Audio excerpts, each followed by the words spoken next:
मैं आपको याद करा दूं कि गुरुजी जन्म शताब्दी समारोह में आज से करीब 2-3 साल पहले मैं आपके पास आई थी और यहाँ पे मैं आई थी तो उस समय मैंने सुना था कि यहाँ पे कितना अत्याचार, कितना भ्रष्टाचार हो रहा है। इस देश में हमने जिसको रहने की शरण दी, हमारा भारत इतना महान कि कहता है सभी को कि आओ हमारे पास रुको, सभी को आसरा दिया, सभी को शरण दी, पर यहाँ के लोग ही जिनको हम शरण देते हैं वही हमारे साथ गद्दारी करते हैं। क्यों? क्योंकि हिंदू सीधा साधा और सरल है। हमारे देश में इतना अत्याचार और इतना भ्रष्टाचार फैला हुआ है, किसके कारण? केवल हम लोगों की शांति के कारण। अभी आपने सुना होगा बहुत से लोगों से कि कहते हैं कि आजकल कहते ना लोग कि शांति का अब जमाना नहीं रहा कि माला लेकर बैठ जाओ बस शांति हो गई। आपने गाना सुना होगा, मुझे माफ करिएगा जो इस गाने के अनुयायी होंगे, एक गाना बजता है कि दे दी हमें आजादी बिना खड़ग बिना ढाल, साबरमती के संत तूने कर दिया कमाल। तो ये गाना मुझे बिल्कुल पसंद नहीं है, क्योंकि इसमें आया कि दे दी हमें आजादी बिना खड़ग बिना ढाल। अरे कैसे खड़ग बिना ढाल के बिना आजादी मिल गई? कितने कितने वीरों ने इस देश के लिए सिर कटाए हैं तब हमको आजादी मिली है, बिना लड़े आजादी नहीं मिली है। अरे बिना लड़े आजादी मिल जाती तो राम कह देते ना कि एक चरखा ले लो और सूत काटो और रावण को पसंद आ जाएगा सूत तो रावण सीता को लौटा देगा वापस। क्यों नहीं राम ने चरखा पकड़ा दिया सबको? तो केवल चरखा पकड़ने से और सूत काटने से आजादी नहीं मिलती और शांति का भाषण देने से आजादी नहीं मिलती। राम ने अपने प्रत्यंचा पर अपनी धनुष पर तीर चढ़ाया और रावण के संग वध किया, तब माता सीता वापस आई। हिंदुओं, आप राम बनो और अपने धनुष को तैयार कर लो और तभी इस देश से आतंक नष्ट विनष्ट होगा। आप सभी लोग तैयार हो जाइए। और मैं आपको एक बात कह दूं कि आज आप सभी लोगों को तैयार होना है।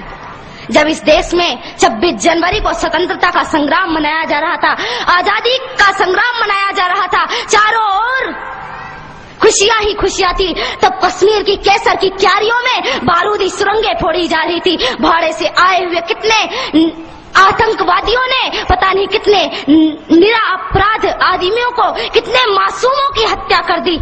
तो वहाँ पर किसी नेता ने आंसू नहीं बहाए, पर बाबरी का ढांचा गिर जाने पर रोने वाले नेता छाती पीट पीट कर रोते थे। ऐसे छाती पीट रहे थे जैसे रावण के मरने पे मंदोदरी ने भी अपनी छाती नहीं पीटी होगी। इन देश के नेताओं को देखो, ये कुत्ते हैं और ये टुकड़ों के बल पर पल रहे हैं। और मैं आपको सावधान कर दूं कि इस देश की नेता से और इस देश के कानून से सावधान रहना, क्योंकि ना तो ये हमारी रक्षा करेगा बल्कि आपको नींद की गोली दे करके और सुलाएगा कि जितना आप सोओगे उतना इसको कुर्सी में बैठने के लिए मिलेगा। इस देश के नेता कली बेच देंगे, चमन बेच देंगे, धरा बेच देंगे, गगन बेच देंगे। अगर तुम यूं ही सोए रहे राष्ट्रभक्तों तो ये बांट के भिखारी सारा वतन बेच देंगे, नीलाम कर देंगे मेरे देश को। इसलिए इस देश को नीलाम नहीं करना है, आप सभी लोगों को तैयार होना है, मुट्ठी बांध करके कहना है कि भारत देश हमारा है, हमारा था और हमारा ही रहेगा। और इस भारत देश पर किसी ने आंख उठा के देखी तो उसकी आंखें नोच ली जाएंगी, उसकी आंखों को नोच करके गिद्धों के सामने फेंक दी जाएगी। इसलिए आप सभी लोगों को तैयार होना होगा। आज मैं आपको बता दूं कि इस देश में क्या हो रहा है। आज भी आप जाइए कश्मीर में तो वहां किसी हिंदुओं को चैन से जीना नहीं मिलता। कश्मीर के लोगों को मार मार कर भगाते हैं। लोग घायल अवस्था में जम्मू के और दिल्ली के फुटपाथों पर लेटे हुए हैं। हमारा नेता कभी भी ये पूछने नहीं आया कि तुम्हें क्या तकलीफ है, तुम्हें क्या परेशानी है। कोई भी वहां पे पूछने के लिए नहीं जाता। पर मैं आपसे कहती हूँ कि आप तो हिंदू हैं, एक हिंदू दूसरे हिंदू की पीड़ा समझ सकता है। मैं आप लोगों से कहना चाहती हूँ कि अब आतंक का नष्ट होना चाहिए। इस देश से आतंक का नष्ट तभी होगा जब आप सभी लोग तैयार होंगे, आप सभी लोग खड़े होंगे। क्यों? हमारे देश में राम सेतु पर ऐसा राम सेतु और भगवान श्री राम द्वारा बनाया गया वह सेतु, उसको तोड़ने की बात कह दो कि जिस हाथों से राम सेतु टूटेगा उन हाथों को हम काट कर फेंक देंगे। और जो हमारे देश में हमारे राम का नहीं वो हमारे किसी काम का नहीं नहीं, जो राम से नहीं मिल सकता वो हमसे भी नहीं मिल सकता, और उसको लात मारकर इस देश से बाहर निकाल देना है। और मैं आप लोगों से कहना चाहती हूँ कि सभी लोग तैयार हो जाइए। बस भगवान श्री राम हमारी प्रतीक्षा कर रहे हैं। भारत माता अपनी बाहों को फैलाए हुए है और कह रही है कि मेरे बेटो, मैं तुमको गले से लगाने के लिए तैयार हूँ, पर एक शर्त पर, जब तुम इस देश को, इस भारत भारती को पुनः विश्व गुरु के पद पर प्रतिष्ठित करोगे, तब भारत माता आपको चैन की नींद सुलाएगी। कृष्ण ने गीता में महाभारत के युद्ध के समय पे शंख बजाया। केवल कृष्ण को बांसुरी नहीं बजानी आती, कृष्ण शंख भी बजाता है। और कृष्ण ने शंख बजाया और शंख बजा करके कहा कि इस देश में पहले शंख बजा करके सबको जागृत करो, और जब सब जागृत हो जाए तो फिर चैन की बांसुरी बजाना, फिर चैन से बैठ जाना। पहले राम का धनुष बाण उठा करके इस देश से रावण को खत्म कर दो, फिर कृष्ण की बांसुरी बजाने के लिए बैठ जाना। भारत माता तो स्वयं तैयार बैठी है और हमें डराया जाता है।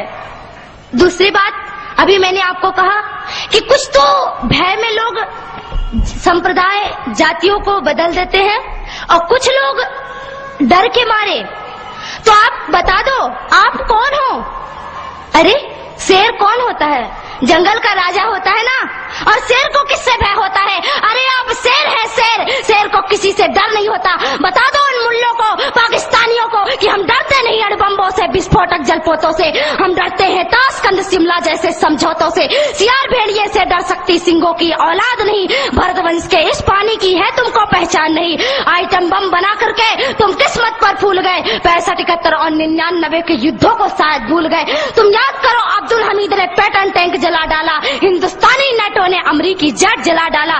तुम याद करो, गाजी का बेड़ा झटके में ही डुबा दिया, ढाका के जनरल नियाजी को दूध छठी का पिला दिया। तुम याद करो 90,000 उन बंदी पाक जवानों को।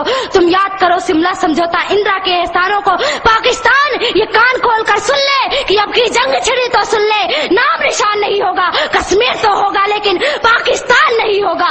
लाल कर दिया लहू से तुमने श्रीनगर की घाटी को, किस गफलत पर छेड़ रहे तुम सोई हल्दी घाटी को।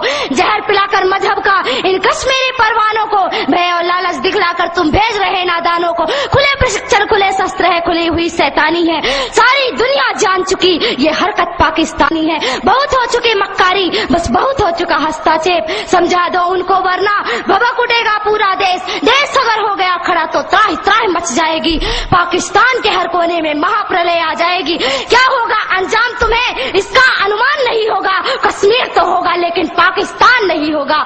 ये आवाज, ये एटम बम पर हिम्मत कौन दिखाएगा?